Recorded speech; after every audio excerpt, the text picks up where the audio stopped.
Boa noite a todos, sejam todos bem-vindos. Então vamos nesse momento fechar os nossos olhos por um breve instante e procurar sentir a energia, a vibração desse ambiente. Procuremos tranquilizar o nosso coração, a nossa mente, isso utilizando de uma respiração tranquila, serena, harmoniosa. Nós vamos procurar perceber que através da nossa respiração nós vamos colocando para dentro de nós as energias salutares, esses fluidos maravilhosos que a espiritualidade amiga veio trazer para cada um de nós.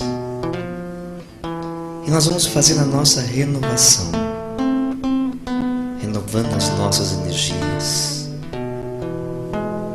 E quando nós expirarmos, vamos mentalizando, saindo de dentro de nós as energias já gastas, que não são mais úteis para nós. E nós vamos trabalhando essa respiração, a nossa mentalização, nos envolvendo cada vez mais com esse ambiente, com a harmonia, e mentalizando que essa energia vai adentrando em nosso ser, percorrendo cada órgão, cada célula, fortalecendo todas elas, nos fortalecendo. E assim, com mais harmonia em nosso ser, em nosso coração, nós vamos agradecendo a Deus pela oportunidade de estarmos aqui reunidos nesse momento, para o nosso aprendizado, para a nossa evolução, enfim, para receber aquilo que aqui viemos buscar, se assim for do nosso merecimento. Então, obrigado, Senhor, pela grande oportunidade da reencarnação, para que eu possa, Senhor, melhorar aquilo que eu não consegui no meu passado.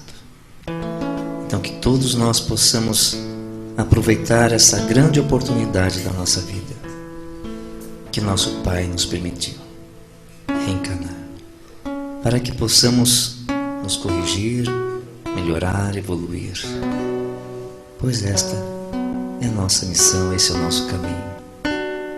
Obrigado, Mestre Jesus, já que deixastes seus ensinamentos para que possamos segui-los.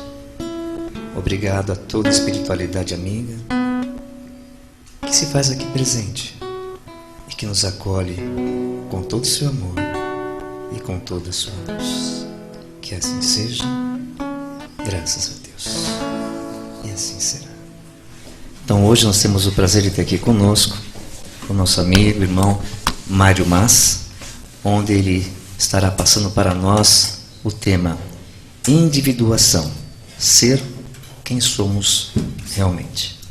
Então vamos deixar agora a palavra com o nosso amigo Mário Mas. Boa noite.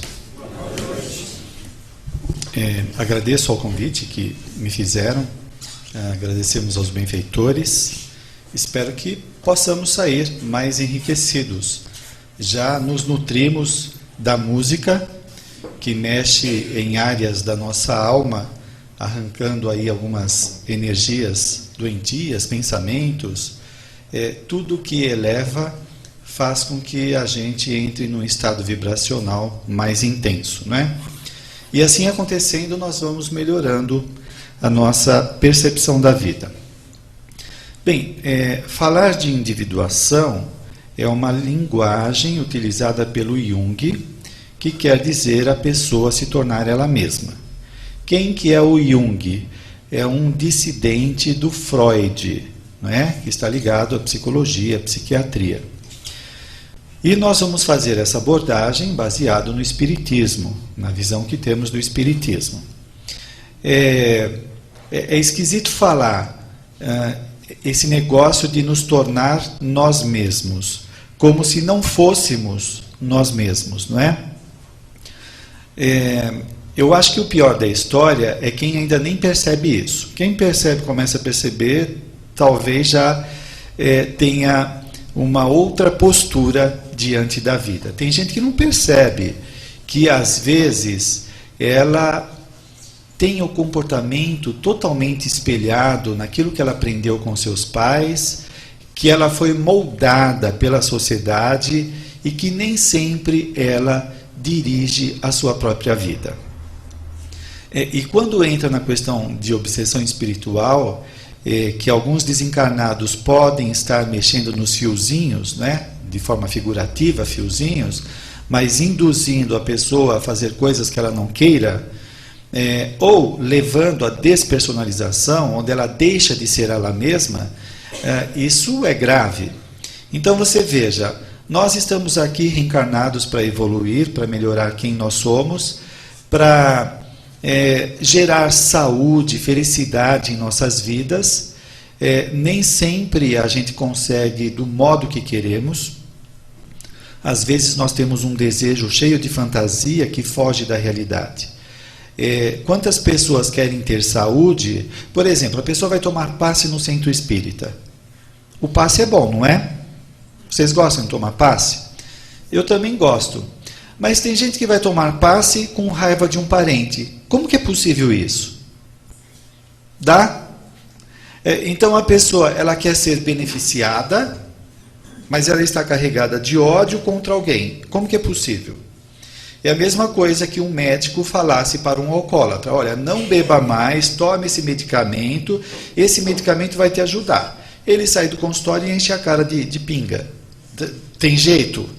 Né? Ele vai falar que o médico não presta? A coisa não é bem assim, não é? Existem algumas incoerências em nosso comportamento que ainda não queremos assumir essa responsabilidade. É muito fácil jogar nas costas dos espíritos, ou quem sabe nas costas do karma, dos obsessores, muitas coisas que acontecem conosco. Enquanto isso, supostamente, nós pensamos que estamos justificados, não é? Mas eu me esforço tanto, eu faço tanto, e a pessoa, na verdade, ela está atribuindo seus sofrimentos a uma série de circunstâncias, os obsessores, karma, etc., e não percebe que tem os seus comportamentos diários que são geradores de problemas, de perturbações. Quantas vezes nós nos permitimos ficar na fossa, ficar depressivo, ficar resmungando, reclamando? Gente, ficar reclamando na frente da televisão é ficar formando, fabricando energias doentes. Quando eu estou reclamando, eu estou gerando doenças. E essas doenças, essas energias deletérias, elas vão contaminar minhas células, meu perispírito, minhas energias. Eu vou atrair desencarnados doentes. Então, como que eu quero ter saúde se eu sou um promotor da doença? Se eu não faço o que tem que ser feito? E aí, assim, vários graus, não é? A gente pega um degradê, desde aquele que não faz nada até aquele que faz muito, e existe aí um hiato, não é? De coisas que nós nos permitimos fazer que são danosas, são prejudiciais à nossa personalidade. Enquanto nós não estivermos cientes disso, o indivíduo, de alguma forma, ele está aniquilando as suas energias e ele pode começar a esbarrar no suicídio indireto. Vocês vejam, o irmão X, ele conta um caso do Belarmino Bicas. Esse homem tinha tinha programado a reencarnação até os 80 anos, parece, e desencarnou com 50 e tantos anos. Sabe por quê? Por causa do comportamento irascível dele, da irritabilidade. A irritabilidade fez com que ele dispersasse despendesse muita energia vital e morresse antes do tempo. Então, nós acomodamos ou nós incorporamos em nosso comportamento algumas atitudes, alguns pensamentos que são nocivos como se fossem naturais. Por exemplo, esse caso que eu citei. Ele tem a irritação como algo humano. E é o que nós muitas vezes dizemos: ah, mas eu sou humano, você está pensando que eu sou santo? Ok, então a questão não é ser santo, mas é a gente perceber que isso que nós estamos fazendo está gerando alguma coisa, não é? O lamentável também é que nós somos maus gestores da nossa evolução, maus gestores. Simplesmente a gente não sabe direito como conduzir a vida. Vai aos trancos e barrancos. Tem horas que nós esperamos que os espíritos digam para nós o que temos que fazer. O dever de casa, né? Nós pedimos para eles dizerem para nós o dever de casa. Para de brigar com os outros, ame o próximo, se reconcilia. São coisas básicas. Nós esperamos que os espíritos venham trazer em grandes revelações. Como assim? Se eles fizessem isso, eles estariam alimentando a nossa infantilidade. Que infantilidade? A dependência. A dependência de achar que alguém tem que gerir a nossa existência. Isso não acontece. Como seria possível um professor fazer a lição de uma criança quando ela está sendo alfabetizada? Se o fizesse, a criança não conseguiria aprender, não seria alfabetizada, seria um ignorante na existência. Os benfeitores não vão fazer as coisas comezinhas do nosso dia a dia, porque senão a gente não cresce. Infelizmente, algumas vezes a gente tem que quebrar a cara para perceber que os nossos atos impensados são danosos, destrutivos. Então a pessoa quebra a cara, ela gera doença, gera perturbação, limites na sua vida, para que ela perceba o que ela está fazendo, não é? Assim ela começa a se conter. No livro Ação e Reação tem um caso Sabino, que eu sempre conto. Esse espírito, há 2000 anos, onde ele reencarna, ele é motivo de destruição. Ele provoca assassinatos, roubos, abortos, enfim, ele é um gerador de problemas, onde ele reencarna. André Luiz, quando encontra ele está num corpo que ele vai chamar um corpo macacoide. O indivíduo está todo estrupiado, não é? Ele é cego, surdo e paralítico. Por quê? Porque esse corpo cadeia, que impede que ele faça o que queira, está educando seus impulsos destrutivos. Se ele tivesse um corpo sadio, ele sairia quebrando aí todo mundo. Sairia comprando autoridades para atender os seus interesses, gerando adultério, abortos e coisas do tipo. Por quê? Aquilo está de tal forma entranhado na personalidade que parece que ele é assim. É como nós muitas vezes dizemos, né? Ah, eu sou assim, não mudo. Esse é o nosso temperamento. É uma característica nossa. Esse traço de nossa personalidade é milenar. Há muito tempo a gente vem cultivando. Por isso que é difícil de mudar. Então, esse indivíduo precisou desse corpo prisão para impedi-lo de fazer mais besteiras na vida. Depois que ele passasse por essa experiência, onde esses impulsos seriam contidos, ele iria resgatar todos os erros dos 2000 anos que ele praticou contra terceiros. Então, veja, qual é a situação que nos encontramos? Quando eu falei que nós não somos bons gestores, ou seja, bons administradores da nossa evolução, é por conta disso. Nós temos um monte de permissões para conosco mesmo. Também não é, gente, cair na repressão, não é? Tem gente que, a título de se santificar, elas negam a sua natureza, negam a sua sexualidade, o seu desejo de sucesso, negam uma série de aspectos da personalidade. Não é entrar nesse lado doentio e nem entrar no outro lado também exagerado. Mas nós ainda não damos conta, não temos muita consciência dos pequenos, entre aspas, pecados que nos permitimos, que são prejudiciais à nossa saúde evolutiva, não é? Pecados, aí vamos entender erros, autocorrupção, que o indivíduo se permita a fazer coisas erradas e dar justificativas plausíveis para isso, não é? Então, por exemplo, nós poderemos nos espelhar naquilo que a maioria das pessoas fazem e justificar que fazemos aquilo porque os outros fazem. Ah, mas a maioria faz, então qual o problema?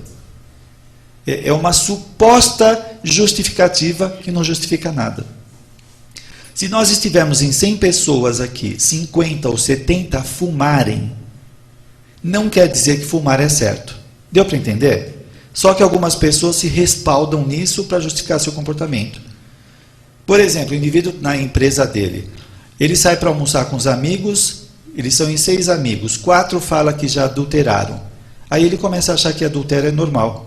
O quê? Você ainda não adulterou? Você não saiu com ninguém ainda? Mas olha aí, quanta mulher, ou olha quanto homem. Que é isso? Todo mundo faz, qual o problema? Com base nisso, é como se ele tivesse permissão para fazer. Daqui a pouco ele também tem permissão para roubar na empresa. Você ainda não pegou nada? Nossa, mas a empresa é tão rica, qual o problema? O que tem você levar um cartucho de impressora para casa? Qual o problema você pegar uma caneta, pegar isso ou aquilo? Mas todo mundo faz isso. Então, esse todo mundo faz é como se amenizasse a responsabilidade, não é? Nós tivéssemos o consentimento social, a maioria está fazendo, então não tem problema. Mas as leis de ação e reação, a lei de causa e efeito, não quer muito saber disso do consenso social, não é? Ela vige, ela existe em nossas vidas, regulando o nosso processo evolutivo. Quando o indivíduo tem uma atitude, um comportamento destoante dos valores que ela tem, isso vai gerar um conflito na personalidade. E muitas vezes nós não queremos tomar contato com o conflito, tentando sempre jogá-lo de escanteio para ficar com a consciência livre. Não adianta, ela fica martelando, martelando, martelando, martelando. Esse martelamento é um aviso, você está pisando na bola. Você está fora do seu caminho. Você está fazendo alguma coisa destoante. Infelizmente, algumas vezes, nós nos acostumamos tanto com o tormento que parece que ele é natural. Ah, mas também quem não vive atormentado, né? Nesse mundo de provas e expiações? Calma lá, não é bem assim. Não precisa cultivar o tormento pessoal. Nós temos que nos acostumar com a saúde, não com o tormento. Então, quando o indivíduo percebe alguma coisa que está buzinando na cabeça, aquela buzina é um sinalizador, é um sinal. Se a gente não atentar àquela proposta, o nosso comportamento ele pode gerar uma perturbação na personalidade, pode gerar um grande problema. Bem, tem um livro chamado Reencarnação Divina Bênçãos. Essa água é para mim? Posso beber? Estou sendo... Obrigado. Tem um livro chamado Reencarnação Divina Bênção,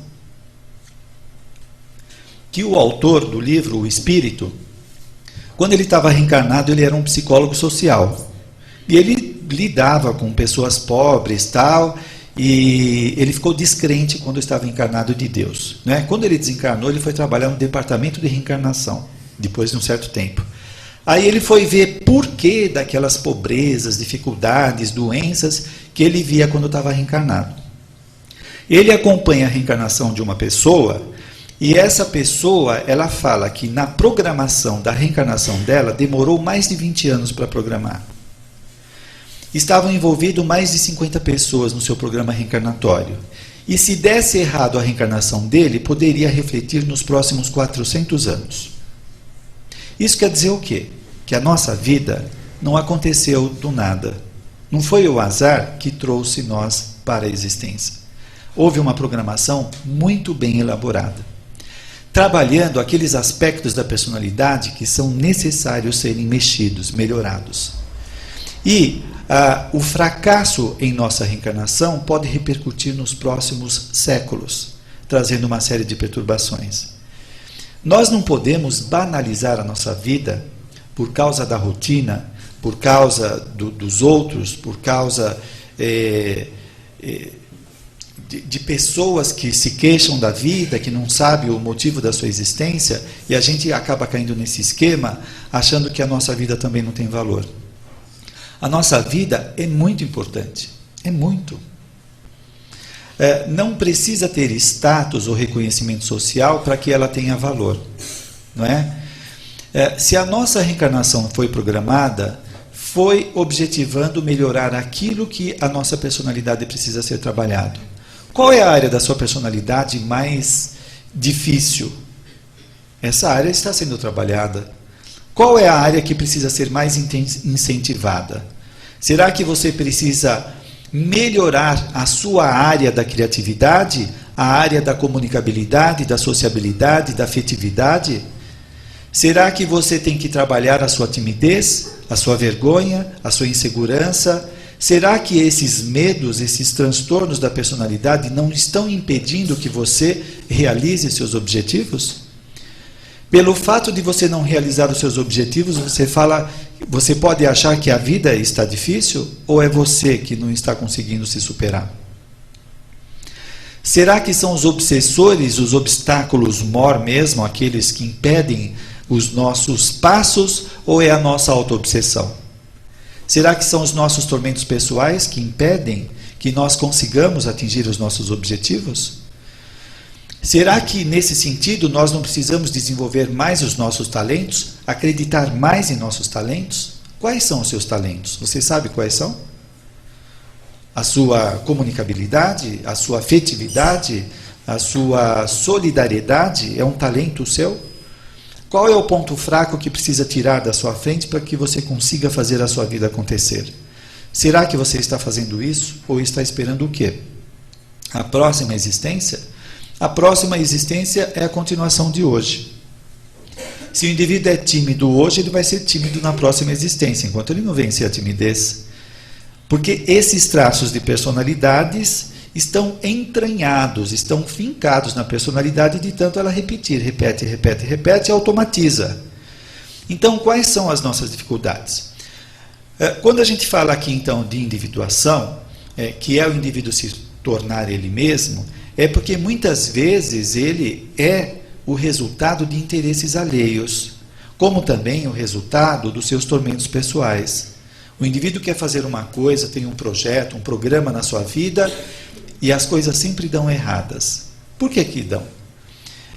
Será que ela percebe que às vezes tem atitudes, comportamentos, tem crenças pessoais que obstaculizam que ela realize as coisas? Porque é assim, olha, você pode ter um desejo, eu quero ser bem-sucedido, e tem um sentimento de inferioridade que dificulta o desejo. Então é muito comum a pessoa ela desejar uma coisa, né? Agora eu vou fazer um curso, eu vou me promover na empresa, vou fazer isso, aquilo. Aí ela tem um sentimento de fracasso, de que não vai dar certo, de que as pessoas não gostam dela, de que ela é incapaz. Então esse sentimento acaba dificultando a realização. É uma emoção, a emoção mexendo na razão, não é? Às vezes essa crença vem lá da infância. Às vezes o pai falou para ela, você nunca vai sair disso, você é um zero à esquerda, você é um fracassado, você é burro, você é ignorante, você não dá certo para nada. Aquilo fica na mente da criança e ela arrasta isso por toda a existência. É como se ela, nesse momento, está sendo médium do seu pai ou da sua mãe. O pai já desencarnou, mas ela ainda está sendo a medianeira. Ela está mediando aquilo que ela escutou, né? E carrega isso vida fora. E aí, às vezes a pessoa pode ir num centro, olha só, gente, a sutileza. A pessoa vai no centro e fala, olha, eu escuto uma voz permanente na minha cabeça, alguém dizendo que eu vou ser sempre fracassado. Se o dirigente da casa também não estiver atento, fala, é obsessão, vai fazer tratamento de desobsessão. Não é obsessão, é auto-obsessão. É a pessoa que está se auto-obsediando. Ela que repete aquilo na cabeça.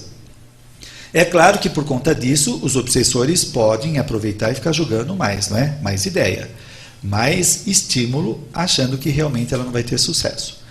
Bem, quando a gente fala então dessas influências parentais que vêm lá da infância, nós também recebemos dos nossos pais modelos de comportamentos que atuamos até hoje.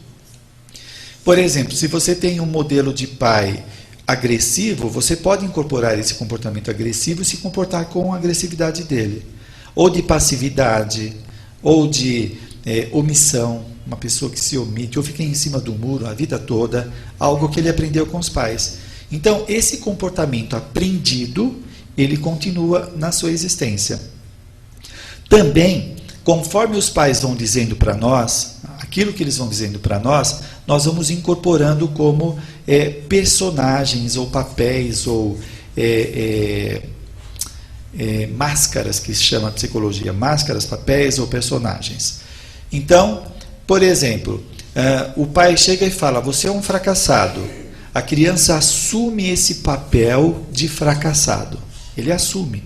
Por mais que a vida traga oportunidades, como ela se acredita fracassada, ela vai se comportar como fracassada. Imagina o seguinte, a mãe fala para a filha, olha minha filha, nunca se case, porque senão você vai ver o que vai acontecer com você. Olha seu pai. Olha o tipo de marido que eu arranjei. Você quer isso para a sua vida? Casamento é isso. A criança escuta, vai crescendo, aí quando ela se torna adulta, ela encontra o príncipe amado. E realmente ela pode encontrar alguém que dê certo, o príncipe amado de modo figurativo, né? Ela encontra um cara que é legal, que escuta, que é afetivo, que dá carinho, que é presente, tudo que ela esperava. Mas esse comportamento do namorado, ele se contrapõe à crença que ela tem na cabeça. Não pode ser verdade, ele não pode ser tão carinhoso, afável, solícito, porque a minha mãe falou que os homens são todos igual ao meu pai. Aí ela vai dando um jeito de acabar com a relação para confirmar a crença que traz da mãe. Às vezes ela até casa, o marido é legal, leva flores todos os dias, aí sabe o que ela fala? Esse cara aí está querendo me enganar, flores todos os dias? Que negócio é esse? Esse cara é muito bom para ser verdade. Como pode um homem fazer isso? Isso é mentira, ele está escondendo alguma coisa. E aí ela começa a trabalhar para acabar com o casamento, para confirmar a crença que ela traz, não é? A mãe esqueceu de dizer o seguinte, não é? Ela contou só uma parte da história. Olha, minha filha, não se casa para você não ter um marido como esse. Olha que traste é esse, o meu marido. Só que ela esqueceu de falar que provavelmente ele é assim por causa dela, porque ele está casado com ela, né? Porque se ela fosse boa, ela teria um marido melhor. Se ela não tem um marido melhor, é que ela também não tem grande elevação moral, não é? Porque aí entra o que Joana de Ângeles diz, nós espíritas falamos uma frase equivocada. Nós temos o que merecemos. Ela fala ainda nós não merecemos, nós temos o que precisamos. É diferente. Se nós merecêssemos, nós teríamos coisas melhores. Portanto, se o casamento não é melhor, se a posição financeira não é melhor, se o corpo não é melhor, se a condição social não é melhor, é porque ainda não temos merecimento. Quando nós gerarmos merecimento, fazendo bem, aí nós podemos fazer escolhas mais acertadas. Enquanto isso, nós vamos recebendo aquilo que precisamos para nos melhorar. Então, a mãe que está reclamando com a filha, ela está num casamento provacional. Por isso que o marido é difícil, porque ela é difícil para ele também, não é? Mas a filha não está na prova da mãe, necessariamente. Se ela não tem a prova do casamento, ela pode ter um relacionamento significativo. Se os seus pais jogaram na sua cabeça a vida toda, olha, se prepara, porque quando você começar a trabalhar, você vai ser explorado, os empregadores, não sei o que lá. Não necessariamente.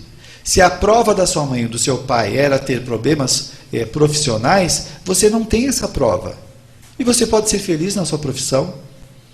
Só que a pessoa, às vezes, escuta tanto os outros que pede a oportunidade de ser feliz na sua vida.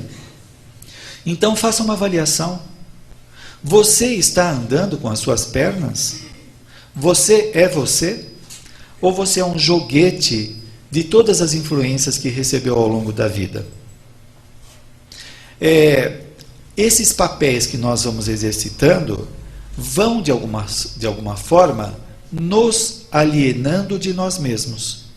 Então, por exemplo, a pessoa veste o papel de vítima, o papel de sofredor, ela começa a acreditar que realmente ela é sofredora. É o que a psicologia chama de a pessoa estar grudada no papel.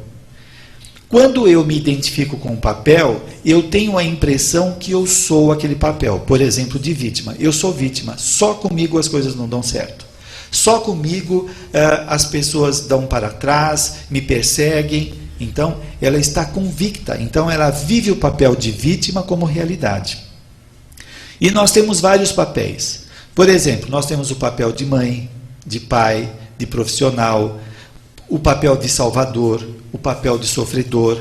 O salvador é aquele que quer salvar todo mundo. Algumas pessoas não querem se salvar na vida, mas ele quer salvar os outros. Está toda hora pregando lá, não tem descanso. O bem-sucedido, é o papel do bem-sucedido. A pessoa tem que mostrar para todo mundo que ela é bem-sucedida. Né? Anda com as etiquetas para fora, para os outros verem quanto que ela pagou, a roupa, tal, o sapato, o carro, a camisa, tudo. Ela é bem-sucedida.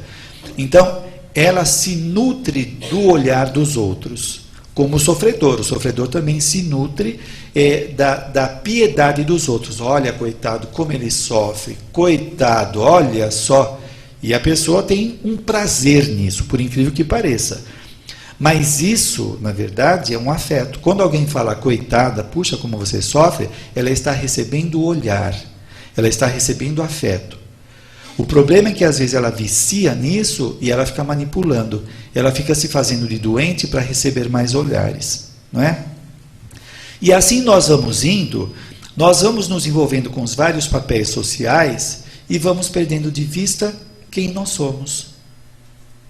Quem é você sem os papéis sociais?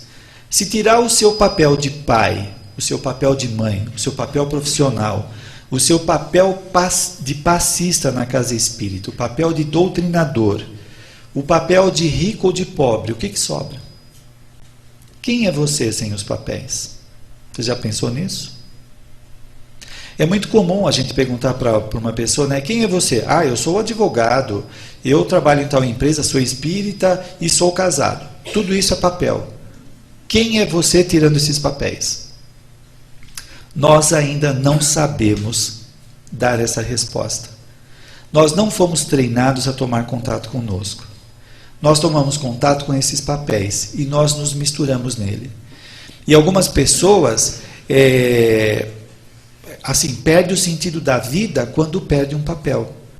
Você veja quantos empresários, quando suas empresas vão à falência, a vida deles perde um sentido. E a mulher que passa pela síndrome do ninho vazio, já ouviram falar? A mãe que tem os filhos que crescem, enquanto mãe, ela tinha o papel de educar os filhos. De educar, de dar comida, de ajudar a estudar, tudo aquilo. Quando os filhos vão embora, ela perde esse papel, a vida perde sentido. Aí ela fica depressiva, se ela não se preparou. A mesma coisa o homem aposentado. Quando ele é o mantenedor, aquele que supre, ele se sente importante. Quando ele perde esse papel, ele se aposenta, ele se sente sem valor. Se a mulher estiver trabalhando, pior ainda. Aí ele se sente um zero à esquerda. Porque na cabeça dele, ele tem valor enquanto tem dinheiro, enquanto tem status, enquanto ele representa alguma coisa. Agora, todos esses papéis são importantes para o nosso desenvolvimento e nós temos que ter flexibilidade. Olha só, quando nós entramos aqui na casa espírita, o papel que nós vestimos é diferente daquele que a gente veste no trabalho. Tem uma pessoa, por exemplo, eu conheci uma pessoa que ele era diretor numa empresa. Quando ele saía da empresa, chegava na casa dele, ele ainda estava com o papel de diretor. Aí ele queria que a mulher e os filhos dessem um relatório para ele de como foi o dia. Né? Como foi o seu dia? Vamos aí. Aí vai fazendo checklist para ver se tinha se comportado de forma adequada. Quando ele entrava em casa, ele não sabia vestir o papel de marido e papel de pai. O papel de pai, naquele momento, é brincar com os filhos no tapete, é brincar, ver a lição. Não é de coronel, de olhar, de dar bronca.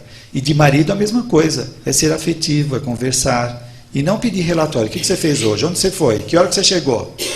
Isso é mistura de papel. Não tem mulher que chama o marido de pai e homem que chama a mulher de mãe?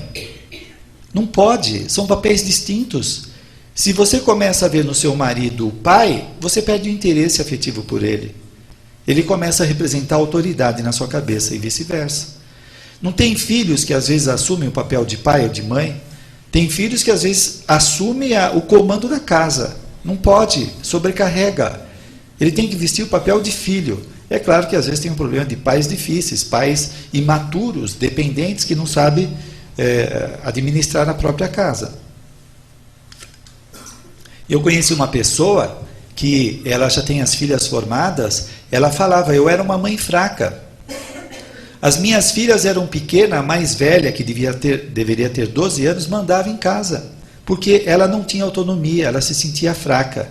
Então ela não sabia vestir o papel de mãe. Ela se achava incompetente para aquilo. Nós temos vários papéis para cada situação, não é? Segundo a psicologia, e também Joana de Ângeles, o espírito Hamed, quanto mais flexível for a pessoa nos seus papéis, mais saudável a pessoa está. Quando ela mistura os papéis, ela não sabe se comportar em cada ambiente, ela está com problema. Tá? Então, é o que eu estava falando, o indivíduo aqui é dirigente, ele é passista, ele chega em casa, está todo mundo assistindo televisão, se ele estiver preso ao papel de passista, ele chega lá, ele vai querer dar passe em todo mundo. O pessoal que assistir televisão, está vendo lá, brigando como parente, e ele está dando passe em todo mundo lá. Não, naquele momento você não é passista, você é irmão, é tio, pai, avô, seja lá quem for. Então não pode misturar esses papéis. Bem, esses papéis, então, vai mostrar a sanidade da pessoa, a flexibilidade dela, saber lidar com o mundo. Ao mesmo tempo, nós não podemos nos prender nos papéis como se eles fossem nós mesmos. Porque, para algumas pessoas, os papéis que elas vivem passam a ser a sua identidade. Por exemplo, a pessoa que está grudada no papel de status, a identidade dela é status. Aquela que está grudada na beleza, a identidade dela é a beleza. Quando começa a aparecer as rugas, a vida perde o sentido. Aquele que está grudado no papel de dinheiro é a mesma coisa. Cai a renda familiar dele, ou cai a sua remuneração, ele se acha um zero à esquerda, uma pessoa sem valor. Todos esses papéis têm a função de melhorar, de qualificar o espírito que somos nós. Vamos pensar no seguinte. Nós estamos numa grande universidade que é a existência aqui no planeta. E nessa grande universidade tem várias salas de aulas. Cada sala de aula vai qualificar, desenvolver os potenciais de cada um de nós. Que salas de aula? Nós temos a sala de aula do casamento. É uma disciplina que a gente aprende na reencarnação. A sala de aula de filhos. Como filhos, nós vamos aprender muitas coisas com os nossos pais. Sala de aula dos pais. Os pais vão aprender a como ajudar um espírito a se desenvolver. São disciplinas diferentes da disciplina do filho. Sala de aula da pobreza, onde o indivíduo vai aprender que ele é importante porque ele é uma essência divina, não pelo dinheiro que ele tem. Sala de aula da riqueza, onde ele vai aprender a administrar esse dinheiro em favor da sociedade. Sala de aula da doença, onde ele vai aprender a lidar com limites, onde esses limites vão arrancar da cabeça dele a arrogância de se achar melhor do que os outros. Então são várias disciplinas que nós temos na vida que vão aperfeiçoando o espírito. Qual é a disciplina que está mais pegando na sua vida? A pobreza, a riqueza, a beleza, a feiura, a família, a área profissional? Qual dessas áreas você precisa trabalhar mais para aperfeiçoar a sua personalidade? O humor também. Como que é o seu humor? Você não tem controle sobre o seu humor? Ora você está eufórico, ora você está depressivo, ora eufórico, ora irritado. Você vive a maior parte do seu tempo de mau humor? De onde vem esse mau humor? Vem de dentro, não vem de fora. Agora, vamos pensar o seguinte. Se vem de dentro, o que eu tenho lá dentro para gerar esse mau humor? Se você fica irritada com alguém, e fica ruminando aquela ideia, né? E aquela ideia começa a perturbar. Começa a doer a cabeça, começa a alterar o humor. Isso é só um exemplo de um comportamento que gerou esse mau humor. Agora imagina uma personalidade de mau humor. A pessoa já reencarna assim. Isso está sinalizando o quê? Que ela traz no inconsciente, que ela traz registrado na mente, vivências tão perturbadoras que os reflexos do inconsciente, essa parte não consciente, vem para o nosso consciente e deixa a personalidade em pane. Ela fica o tempo todo com aquele humor, ou desesperança, raiva de todo mundo, inquietação, apreensão, mal-estar constante, parece que nunca passa aquilo lá, é uma coisa permanente. Então, esse mau humor é como se a mente estivesse drenando, estivesse jogando para fora imagens de coisas que ela fez que geram essa perturbação. E dói mesmo. E dói. Enquanto isso não ser drenado, tirado tudo para fora, fica gerando aquela perturbação. Vocês vejam. No livro, nós vamos até que horas? Às 9. No livro Nosso Lar, a Laura e o marido dela, eles fizeram uma verificação durante 2 ou 3 anos das fichas das últimas encarnações deles, dos últimos 300 anos. Depois deles verificarem todo esse fichário dos registros de como foram as vidas deles, eles fizeram uma regressão magnética para lembrar dos últimos 300 anos. Para quê? De posse dessas lembranças dos 300 últimos anos, eles resgatarem os erros praticados contra a sociedade e terceiros, para poderem se liberar dessas imagens que geram perturbação ou restrição na personalidade. Olha só, o Jung, que eu citei, ele fala o seguinte: o nosso inconsciente, ele vai ter que se tornar consciente. Se o nosso inconsciente não se torna consciente, o nosso inconsciente comanda a nossa vida. Dá um exemplo. Digamos que você, na infância, como eu citei, tenha passado por uma situação muito difícil. Um parente seu pode ter abusado de você, pode ter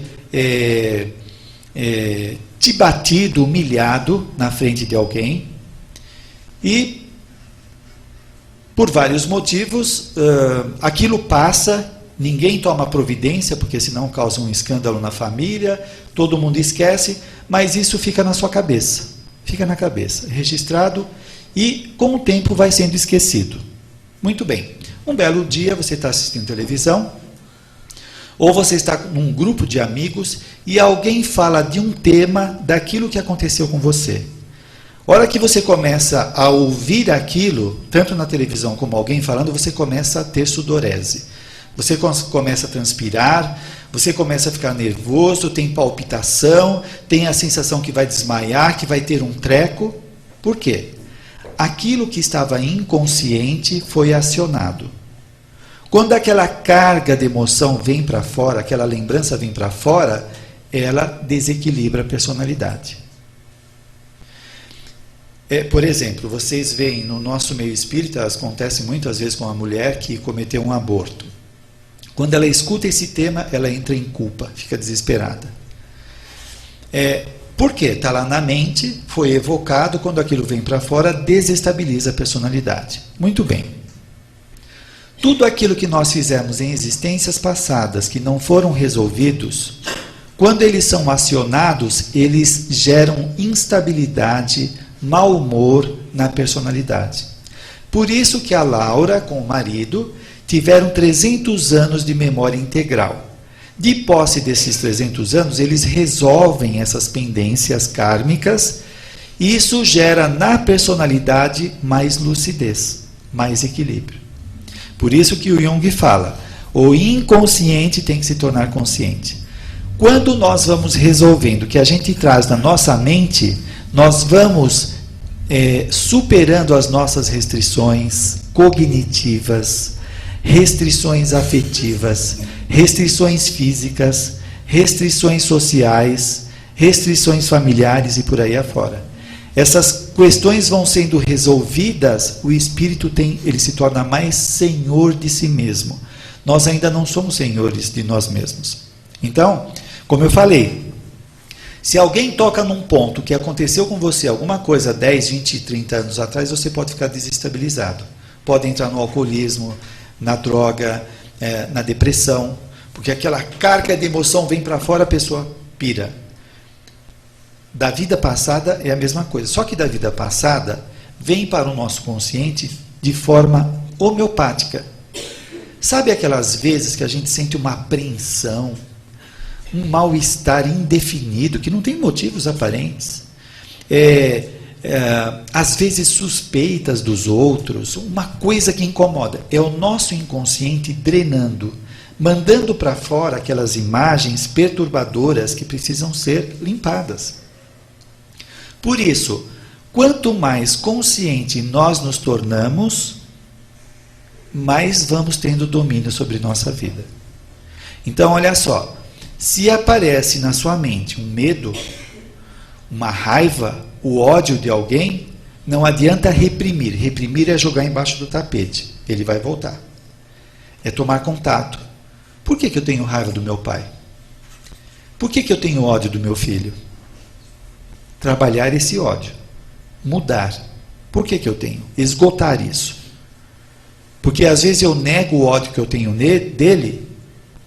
Qualquer coisa que ele faz, eu vou surrá-lo por coisas mínimas.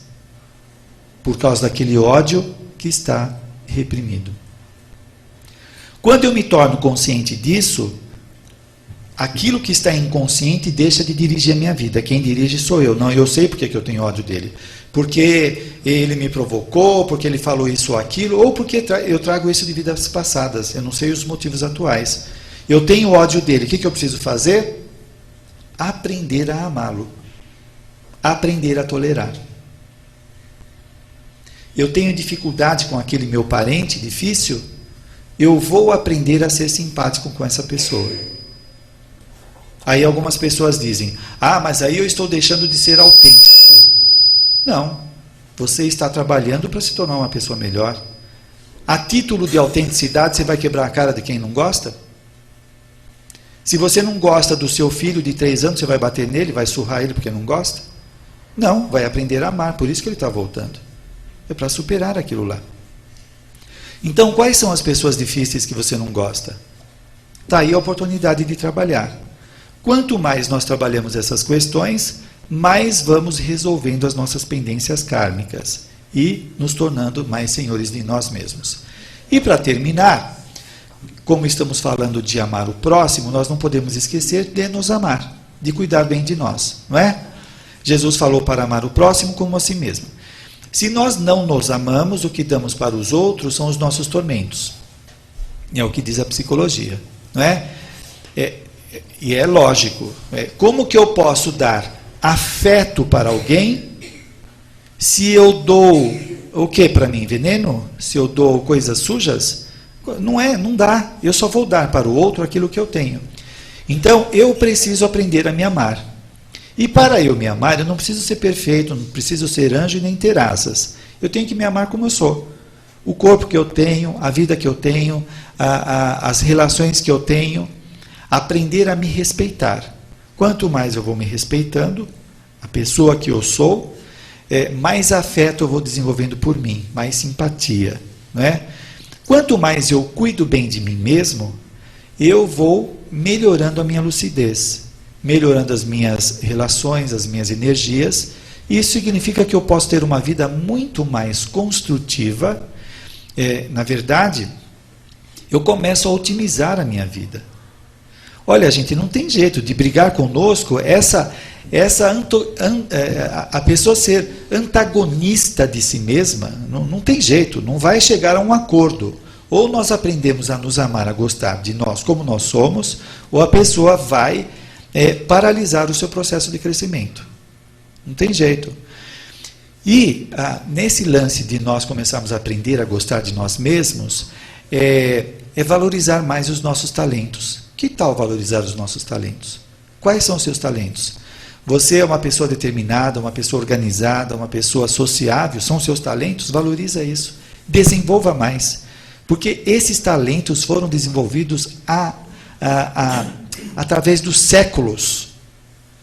Não é uma coisa de improviso. Ninguém tem comportamento de improviso. Não existe isso. Ninguém se torna sociável, afetiva, criativa, determinada, organizada assim. Não, isso é construção. Olha só, para a criança começar a aprender a construir frases, ela tem que aprender A, E, I, O, U. Ela tem que dominar esse processo. Ela tem que começar a fazer relação das vogais com as consoantes, vai construindo, vai formando e ela vai aprendendo. Se você quer ser uma pessoa organizada na sua vida, é um exercício continuado. Quer ser uma pessoa sociável com os outros, tem que treinar bastante. Tem que vencer os tormentos internos, né? Não se acostume com os tormentos internos. Uma coisa é você identificar que tem e trabalhar para mudar. Mas não simplesmente se conformar a esses tormentos internos. Eu sou depressivo, isso é da minha natureza, eu nunca vou mudar. Como não vai? Tudo passa, tudo é temporário. Eu estou depressivo, eu estou solitário, eu estou doente, tudo isso passa. O ser é eterno. Então, estas são experiências que vão enriquecendo a personalidade. Aí voltamos ao que eu falei no início. Vamos ser melhores gestores da nossa evolução. Vamos otimizar a nossa vida para que nós consigamos metas, realizações mais significativas. E isso depende de nós. Batei e dar-se-vos-á, diz Jesus. Não adianta a gente ficar batendo e ficar de braço cruzado. Eu tenho que me mexer, eu tenho que me mobilizar para fazer as coisas acontecerem. Quanto mais eu vou me mexendo, eu vou desenvolvendo mais os meus potenciais latentes. Olha, esses potenciais latentes, Jesus falou, vós sois deuses. Dá para dormir com isso? Vós sois deuses. Nós não somos um zero à esquerda. Nós não somos um nada. Somos deuses. Brilhe vossa luz, diz Jesus. Esse brilhar é um verbo. Eu que tenho que fazer isso acontecer. Eu tenho que gerar isso dentro de mim. Como? Indo atrás, buscando. Agora, tanto para a Joana de Ângeles como para a psicologia junguiana, as dificuldades que nós estamos passando, elas estão sinalizando, elas estão querendo mostrar alguma coisa para nós. Que tenhamos olhos de ver. Quais são os impedimentos que atualmente estão dificultando a sua vida? Qual é a mensagem dessa dificuldade no seu crescimento? Isso tem que ser percebido, porque senão eu entro na queixa e não resolvo nada. Às vezes você tem um impedimento afetivo. Por quê? Não soube aproveitar, não soube valorizar ou ainda não sabe aproveitar. Às vezes tem uma dificuldade financeira. Por quê? Se o dinheiro entra na sua vida, pode despertar um senhor egoísmo, um senhor vaidade que já existiu em outra vida, ou mesmo nessa, e a pessoa rompe com todo o seu grupo familiar. Então, às vezes, é um preservativo, é um mecanismo de segurança. E tem uma série de outras situações que estão objetivando a nossa melhora. Em última instância, tudo que está acontecendo conosco é sempre para o nosso melhor. Essa visão é que tem que ser bem clara. E não se postar, se colocar na posição de vítima, de achar que as coisas não estão acontecendo porque eu tenho azar. Não existe azar ou sorte, existe lei de ação e reação. Qual é o meu empenho nas coisas que eu quero? Eu estou me empenhando mesmo ou não? Então é saber fazer essa leitura, para que a gente atinja aquilo que nós precisamos. E para encerrar, já falei isso 3 vezes, essa é a 4ª. É que o tempo ainda não acabou. Joana de Ângeles diz que na sociedade nós somos muito condicionados, eu estou usando a minha palavra, condicionados a buscar as necessidades falsas. Então nós nos enchemos de necessidades falsas e isso dá a impressão que nós somos felizes. Enquanto nós buscamos as necessidades falsas, nós deixamos de buscar as necessidades reais. É isso que faz a diferença. Por exemplo, cita ela, o que é necessidade falsa? A pessoa fazer academia todos os dias, 3 ou 4 horas por dia. É uma necessidade falsa. Ela pensa que vai ter um corpo escultural e que todo mundo vai amá-la. Vai amar e as suas energias? E a sua personalidade? Pode amar o seu corpo. mas pode ficar, não tolera ficar 1 minuto com a pessoa. Não adiantou nada, não é?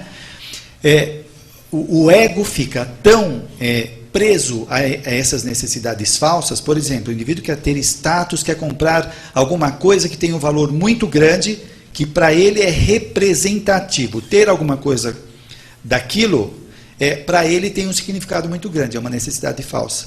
Não necessariamente aquilo atende às suas necessidades reais. Quando nós atendemos às nossas necessidades reais, nós nos saciamos. É diferente da necessidade falsa. Se você tem todo dia aquilo lá, não basta, porque é falso. Se você tem uma necessidade real atendida, aquilo supre a necessidade. O indivíduo se sente bem. Ele se completa, ele se planifica na existência, ele está bem consigo mesmo, né? Então vamos ver isso. Será que eu estou buscando as minhas necessidades falsas ou reais? Eu estou indo atrás do que todo mundo faz, ou eu já ando com as minhas próprias pernas, tenho identidade própria de fazer as escolhas pessoais? Isso vai mexer na minha autoestima, na minha autoconfiança, no meu alto valor. Quando eu ando atrás dos outros, fazendo o que todo mundo quer, como que fica a minha autoafirmação? A minha autoestima, autoconfiança? Não existe, porque eu não exercito. Eu só faço o que os outros fazem. Quando eu começo a escolher, pode ser que eu vou contra a correnteza, e aí os outros vão falar: ah, mas você faz isso ou aquilo? Faço. Quando eu estou defendendo uma ideia minha, eu estou me autoafirmando. Eu estou melhorando minha autoestima. É diferente da Maria vai com as outras, que nunca se firma. Ela sempre concorda com todo mundo para não desarmonizar. Aliás, é o discurso dela. Ah, não, eu não gosto de briga. Eu para não brigar, eu prefiro ficar quieto. Como assim? E se Jesus tivesse ficado quieto quando ele veio no planeta? E se ele tivesse ficado em cima do muro? Ainda bem que ele não ficou, não é? Será que a gente não tem que descer do muro e enfrentar algumas coisas? É claro que é difícil, sem dúvida. Mas é isso que não vai nos tornar pessoas capacitadas. É enfrentando a divergência, vai contra a maré, as oposições, as objeções. Não é que a gente tem que viver ligados às objeções, mas é se posicionar. Assim nós estaremos contribuindo mais para a melhoria do planeta e a nossa também. Muito obrigado, agora acabou mesmo. Obrigado.